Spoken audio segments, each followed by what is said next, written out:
Hi guys, I'm Danny, and I started a Sunday gym because I've noticed lately that people tend to go to colleges and universities without actually knowing why they're there.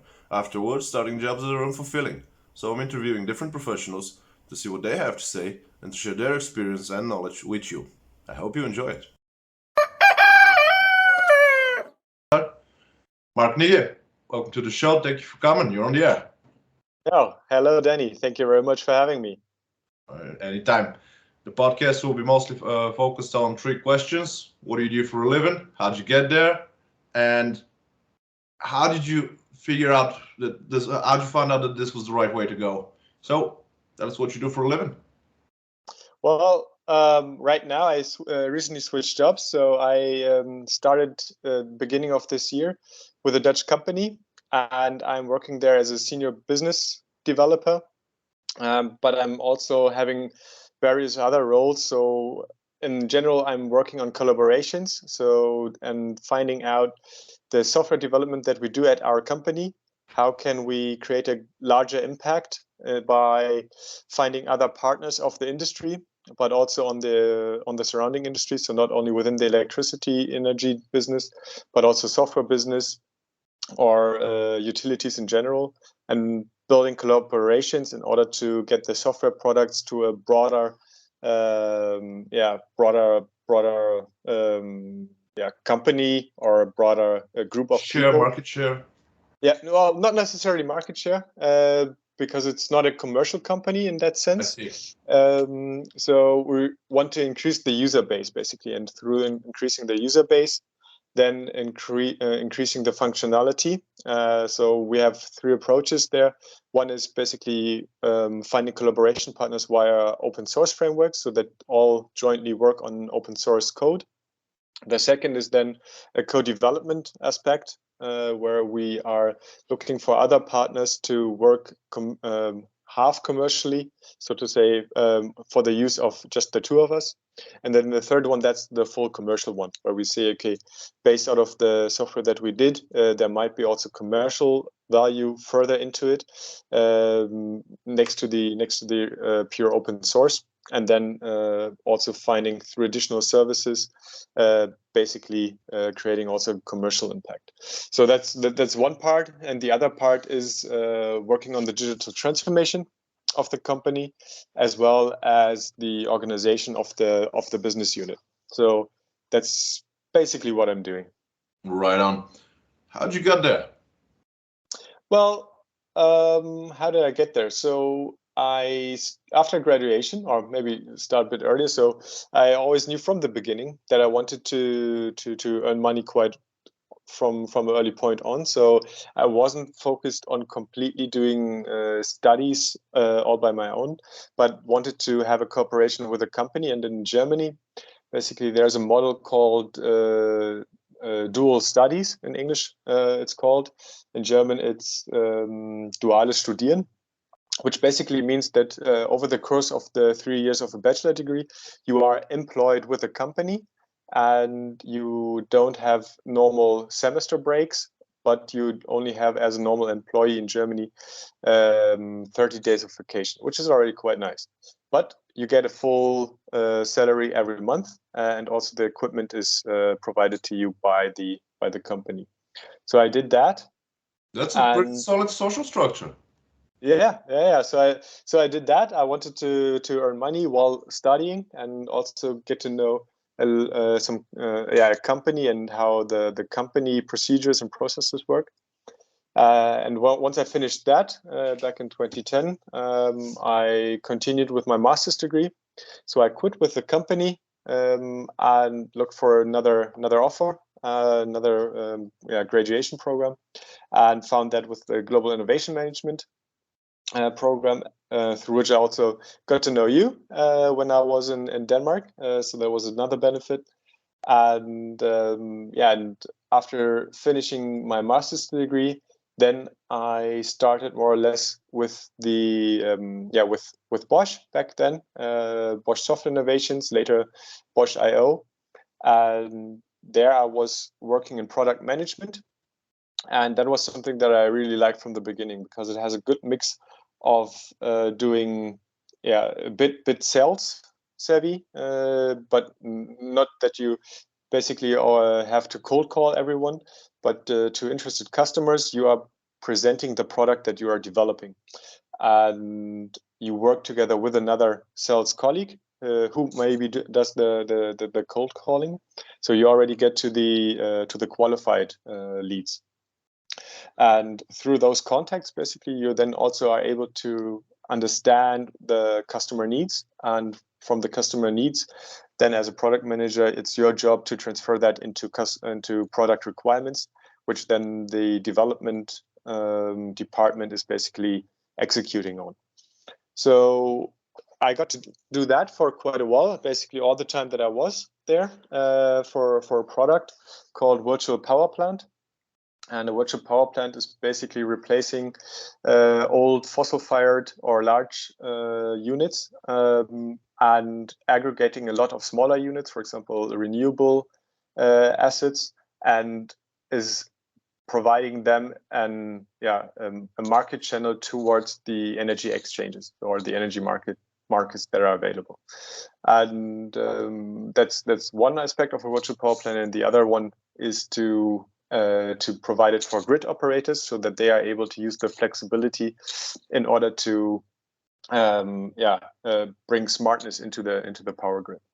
So basically, product manager, and as a product manager, depending on how you also live up to the job by yourself, I was also looking to always have an open eye for collaboration and not doing everything by one own. So the not invented here syndrome that is commonly known.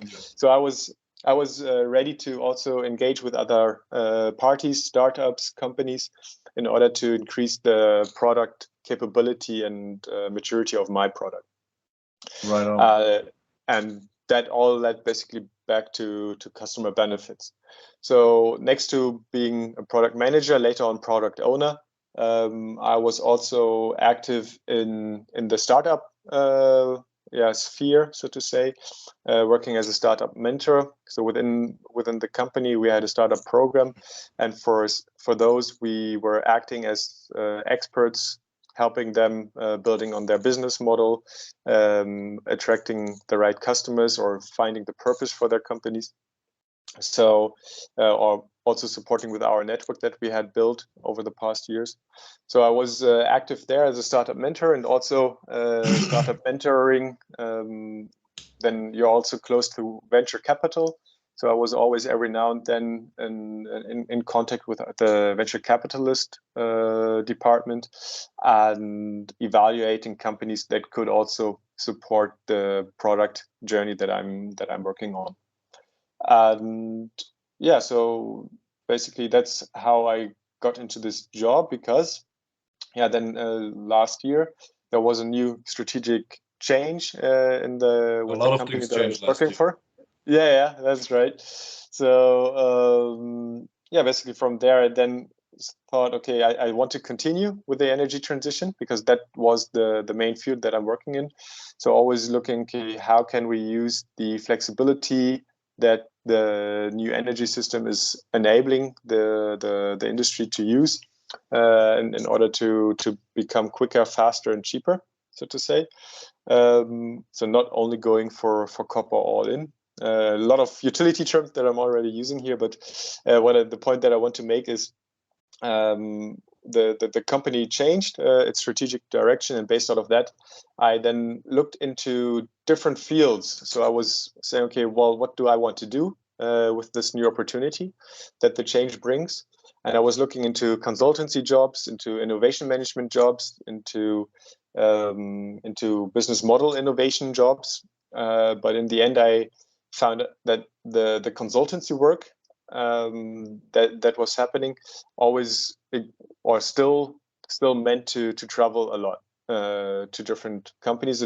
There were some opportunities which also reduced less travel, but because I also still want to have time with my family, I felt I don't want to travel as much. And the second thing was I also want to still work on a broader project, on a broader problem. And the energy transition is such a thing. So not only working on commercial value only, but also on something that has a better sense for society.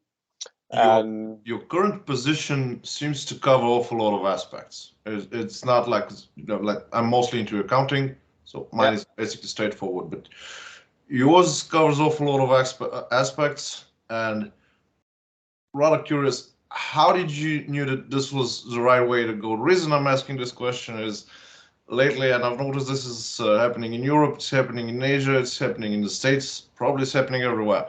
Folks tend to go to the universities and to colleges, take some courses because of the diploma, like kind of like that, have that mentality that it's like mandatory to have diploma. And not that I'm against it, of course, but uh, I've noticed that folks tend to go to universities and colleges without actually knowing why they're there. They've been sent there and they've been told that they should have been there.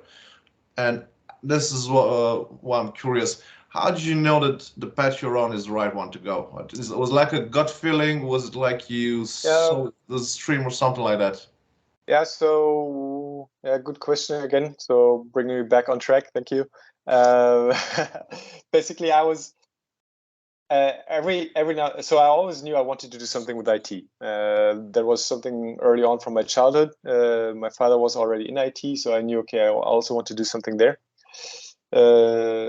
Second thing that over school time already led my direction was that I wanted to do something with business. So IT and business is always a good combination. No doubt about it. Yeah, so for me, but I still nevertheless also looked into other industries. So during school, I did a few internships. One with an IT system administration company, another one with the second channel of German television, ZDF. So really looking into media, how does that work? And but I was always coming back to IT and business. And over the course of the also during so it was always something that I felt, okay, I knew I just wanted to do something that is not only for that serves a bigger purpose, right? So a long-term problem that I want to work on, not something only on short projects. And I also wanted to work something that was something that during studies, actually, I was following a lot the news, and energy transition was coming up. So that was something that I also found really interesting. So Yeah, because it was basically always having an open mind to things that you think that could interest me, and then peeking your nose into it, staying there for a while, understanding it, and then depending if you like it or not, you move on or not. So basically, it's a lot of trial and error, but with a certain understanding of what you want to do. Indeed, because the things that you are currently involved in are rather new. Let's say our parents weren't exactly having the opportunity to be involved in projects like ours. Yeah. So this is why I was curious what. So it was by you mentioned that you kind of always knew that you were going to into the IT sector. So were you influenced by your father, or did you kind of had it in you? Like, have you talked to him? Yeah. For guidance or something like that, or you kind of had it in you already? Yeah, it's well, of course, there's always some discussions, some talks that you have with your parents on, because they have a far broader life experience than yourself. But it was never really that they were pushing me to anything. They were rather in this mentoring, coaching role, trying to understand what do I like, and then showing me some paths that can come from there. That's the So perfect childhood, as far as I know. yeah, really. So I was really lucky with that. So it's and through that, basically, I was just looking here and there. IT was something that was always interesting me. I started early on building own PCs and during construction there, so to say, or and just looking, okay, what do you like? What do you like to do? And yeah, through that, basically, I came to where I am right now. I think it kind of takes like someone to know themselves in order to figure out what they should be doing, and it's pretty good that you had that mentoring body behind you. Yeah. That's pretty Yeah, solid. and it's something that I would recommend everyone. So always, and it must not be your parents. Could also be your friend, or at a certain level during your career. I would also try to get an external professional coach. And that was something that before the switch to the recent company, basically I was active with a coach, just as an additional perspective that she could provide me with.